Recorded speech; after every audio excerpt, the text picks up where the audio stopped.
amis et bienvenue sur la chaîne. Alors, on continue notre petite aventure de développement de réseaux sociaux. Ne vous inquiétez pas, le projet n'a pas été jeté à la poubelle. Le projet est toujours d'actualité. Et aujourd'hui, je vais vous parler de l'apport de React dans ce projet. Il n'y a pas que eu React, il y a eu des éléments complémentaires, des frameworks complémentaires à React. Mais pourquoi principalement React dans ce projet? Et ça va peut-être vous donner une idée de à quel moment vous devriez utiliser React dans vos projets. Je vais aussi vous présenter l'état actuel du projet, l'état actuel du chantier et vous donner mon avis sur l'interface utilisateur. Donc pour ceux qui savent, on a eu à développer l'API avec Django et il nous restait maintenant à entamer le développement du front. Et au niveau du développement du front, on a eu à faire quelque chose déjà, mais on a d'abord eu à faire l'interface utilisateur avec Adobe XD. Donc c'est l'interface que vous voyez actuellement. Et par exemple, ça c'est la page d'accueil. Et la page d'accueil n'est pas mal du tout. On a une barre, une navbar et puis bon, un élément de filtre. Et là, je pense devoir changer ça. Je vais changer cette partie-là. Je vais tenter d'utiliser quelque chose de mieux si j'ai la possibilité. Donc là, on passe par exemple à cette partie-là. Et là, on voit les commentaires sur un post. Et à ce niveau-là, il y a eu des changements. J'ai juste remplacé cette partie par une autre implémentation parce que je trouve pas ça vraiment joli comme ça du tout. Donc j'ai eu à faire un remplacement. Parce qu'à ce niveau-là, on allait avoir une page uniquement pour les commentaires. Donc vous voyez, il y aura le commentaire en haut et puis bon. Donc j'ai eu à faire quelques changements à ce niveau-là. Donc j'ai eu à faire une adaptation. Et à ce niveau-là aussi où, bon, vraiment, il n'y avait pas vraiment d'idée de comment je devais en fait représenter les informations de l'utilisateur. Donc j'ai juste plaqué un truc comme ça. Et là, c'est ce que vous voyez là. Donc on a le nom de l'utilisateur, sa classe et puis sa filière. Et puis là, on a des éléments de navigation et puis des éléments de filtre. Et puis on peut toujours faire un post. Donc c'est ça. Et au niveau du design, on a eu un problème, on a eu un défaut. Le problème était que en faisant le design, j'ai pas pensé en fait à la partie mobile. Donc pendant que je développais, je me suis dit bon, faudrait que le truc s'adapte quand même au mobile. Et là, j'ai eu à fabriquer quelque chose, j'ai eu à tricher quand même sur LinkedIn.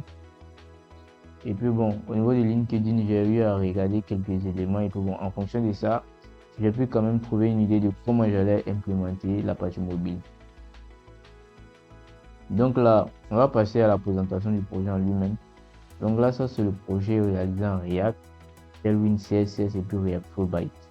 Ce sont principalement ces trois éléments-là qui ont été utilisés. Donc comme vous voyez, j'ai ma box ici qui représente quelques informations sur l'utilisateur de manière générale, la dernière publication, puis bon. Là, ça va nous permettre en fait de naviguer à différentes pages. Pour ceux qui connaissent React, React est single page, c'est-à-dire que on réalise nos applications en une seule page. La réalisation des applications se fait en une seule page. Mais il y a un module en fait qui permet en fait de mettre en place des chemins, des routes pour pouvoir accéder à différentes pages. Donc j'ai utilisé ce module là. Et bon, c'est un peu ça. Donc comme vous voyez, là, on donne la possibilité de faire des publications. Et là, ça c'est un éditeur de traitement de texte. On peut faire du traitement de texte. Et là, on va pouvoir publier. Voilà. Donc là, c'est pour en fait publier des articles, faire des publications et puis bon, donner plus d'informations détaillées. Donc là, on peut uploader des images, comme vous voyez. Mais l'uploading d'images n'est pas encore fonctionnel. On peut mettre en italique et puis bon, on peut ajouter deux éléments à cette barre là. Donc l'éditeur que j'utilise c'est CK Editor. Donc là, quand je finis de faire ce que j'ai à faire, je balance. Donc là, on peut faire du traitement des textes ici et puis bon, c'est ça.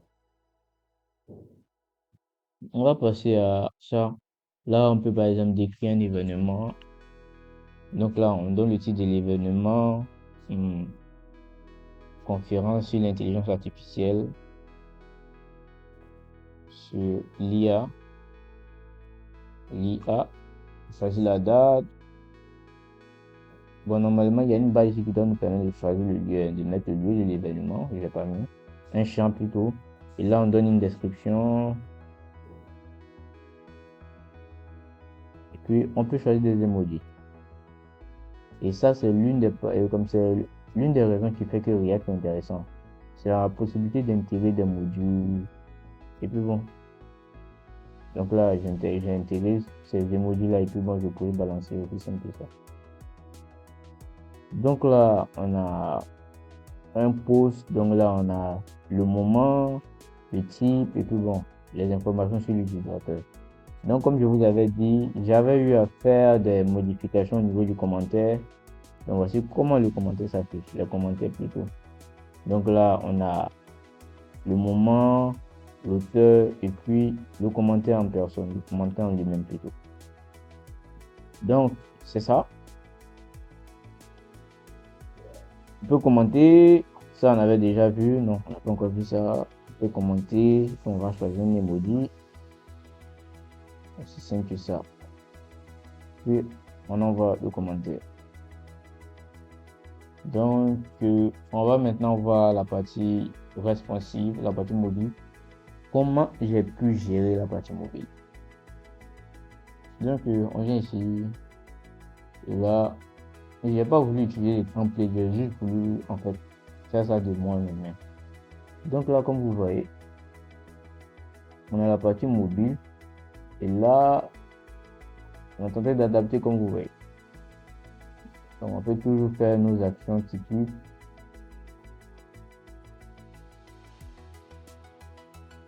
C'est bien, ça marche. Voilà. Donc là, ça c'est notre partie mobile, notre partie responsive. C'est simple que ça. Donc, qu'est-ce qu'on peut faire encore?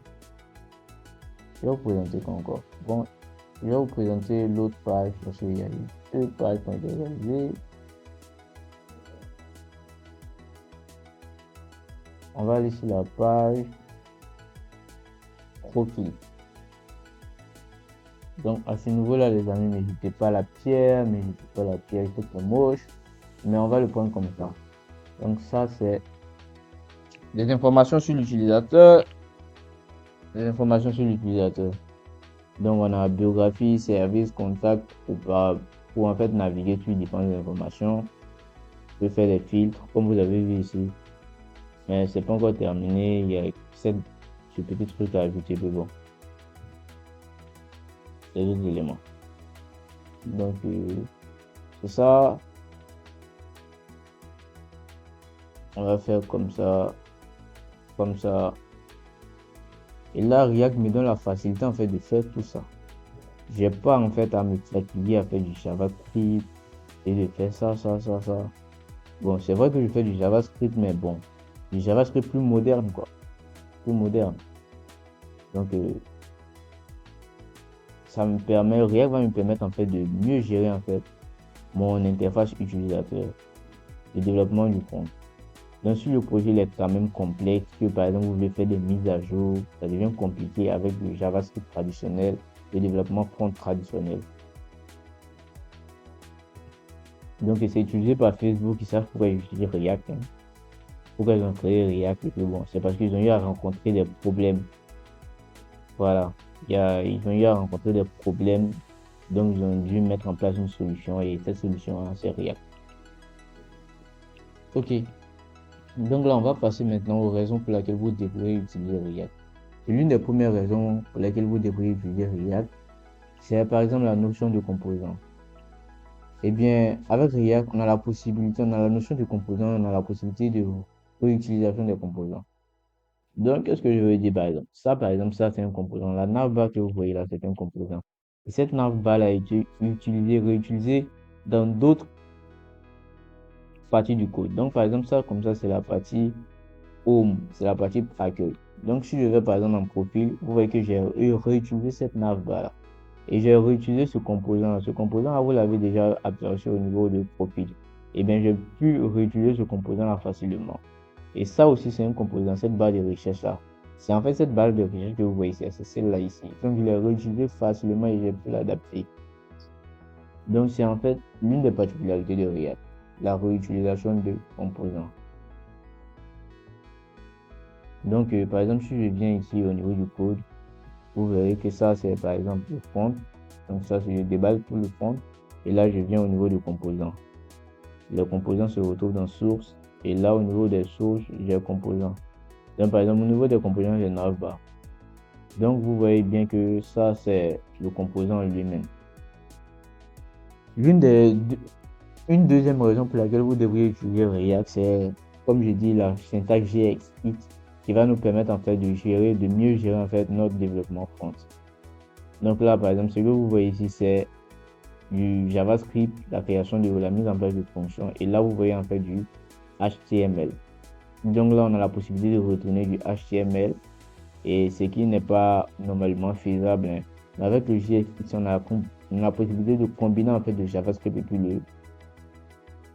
le HTML, ce qui est bien, ce qui nous facilite énormément le boulot, bien de choses. Donc comme je disais, on a ça. Et la notion de composant, c'est quoi? À ce niveau là, ça c'est la navbar, notre navbar. Et bien j'ai créé la navbar en un composant. Donc ça, la navbar est un composant lui-même. Donc il est dans son propre fichier comme vous voyez. Donc j'ai créé le composant simplement ici et je vais le réutiliser. Par exemple dans Home. Donc dans Home, j'ai fait appel à navbar. Donc quand je fais comme ça, j'appelle navbar ici comme ça, comme une div simplement. Et bien cette navbar là se retrouve en fait dans Home comme vous l'avez vu. Je l'ai appelé aussi dans Profil. Donc par exemple, vous allez voir Profil, j'ai mis la navbar. Donc je vais navbar. J'ai créé un composant hero que je mets ici, qui est en fait ce que vous voyez ici.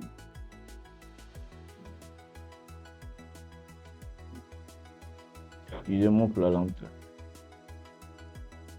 Ce que vous voyez ici. Donc ça c'est le hero et puis bon. Donc ça c'est l'une des particularités de React. On a la réutilisation de composants et puis on a le JSX. Donc par exemple comme vous voyez ça, ce sont mes pages. Dans mes pages, j'ai utilisé en fait des composants pour mettre en place mes pages. Donc là, quand on vient ici, on a des composants et il y a des sous-composants que j'ai mis dans Asset. Donc par exemple, ça c'est mon éditeur, CK Editor qui est en fait un composant que je peux réutiliser dans plusieurs parties de mon projet. J'ai le Hero, j'ai le Meatbox, j'ai le Navbox et puis bon, il y a le Search Input Box. Search Input qui est en fait la barre de recherche. Puis bon, il y a le User Box que vous voyez ici. Le user box qui est en fait qui peut en paramètre le name, le lab, le rôle, le school. Et ça va permettre en fait de réutiliser dans divers contextes, la réutilisation dans divers contextes. Donc là, quand je fais comme ça c'est le user box comme vous voyez ici. Une autre raison d'utiliser React, c'est le Virtual DOM. Le Virtual DOM. Alors le Virtual DOM c'est quoi? Le Virtual DOM va permettre en fait de gérer la performance au niveau de notre développement, au niveau de notre projet. React il possède en fait son propre DOM qu'on appelle le Virtual DOM, différent du DOM du navigateur. Et là, à chaque fois qu'il y a des changements à faire au niveau du navigateur, au lieu de recharger toute la page en entier, il va juste regarder ce qu'il y a à changer et il va réactualiser ce qu'il y a à changer, il va réafficher ce qu'il y a à changer. Donc pour cela, il fait une comparaison entre lui, son DOM virtuel et le DOM du navigateur et il arrive en fait à trouver les différences et là, en fonction de ça, il arrive en fait à réactualiser ce qu'il y a à réactualiser. Ce qui est en fait un gain de performance au niveau de l'utilisateur. Voilà. Donc, une autre raison aussi, c'est la réactivité. Si vous conçu, par exemple, votre projet, par exemple, est amené à avoir beaucoup d'interactions avec l'utilisateur et qu'il y a beaucoup d'éléments qu'on doit réactualiser à chaque fois, c'est mieux d'utiliser React. Ça va vous permettre en fait de mieux gérer votre projet. Si le projet front, il est quand même complexe aussi, il demande de la complexité, c'est mieux d'utiliser React pour mieux vous organiser. Et bon, comme je l'ai dit, il n'y a pas que React, il n'y a pas simplement que React. Il y a eu aussi Tailwind CSS et React Flow Byte. Alors, c'est quoi Tailwind CSS? Tailwind CSS, c'est une librairie CSS qui permet un framework CSS qui permet d'appliquer du style aux composants HTML. Voilà. La particularité au lieu d'utiliser du HTML et comme du CSS simplement, c'est qu'il y a déjà des fonctionnalités prédéfinies que Tailwind CSS met à notre disposition et nous on n'a qu'à utiliser ces fonctions spécifiques là. Donc par exemple des fonctions pour mettre en gras et puis bon, pour donner un certain niveau de style sont déjà développées. Et là on a la notion de classe utilitaire avec Tailwind CSS, c'est-à-dire que quand on peut utiliser des fonctions et puis on peut combiner ces fonctions là pour faire une interface beaucoup plus complexe. Voilà. Donc c'est ça la particularité de Tailwind CSS. Ça nous permet en fait d'appliquer nos styles. Donc là, ce que vous voyez par exemple, c'est du Tailwind CSS. Text Green, Syncfront, tout ça, c'est du Tailwind CSS. Et là, on a aussi utilisé React Flow Byte, comme je vous avais dit. Donc quand on vient ici, par exemple, on a Tailwind CSS. L'une des raisons aussi pour laquelle j'utilise Tailwind CSS, c'est la possibilité de faire une personnalisation. On peut mieux personnaliser notre interface à volonté. Ça, c'est une raison pour laquelle on doit utiliser Tailwind CSS. Maintenant, on passe à React Flow Byte. Eh bien, React Flow Byte, c'est un peu comme Bootstrap. Il y a déjà des composants prédéfinis que nous, on pourra utiliser dans notre projet pour accélérer notre processus de développement. Donc là, je l'ai intégré.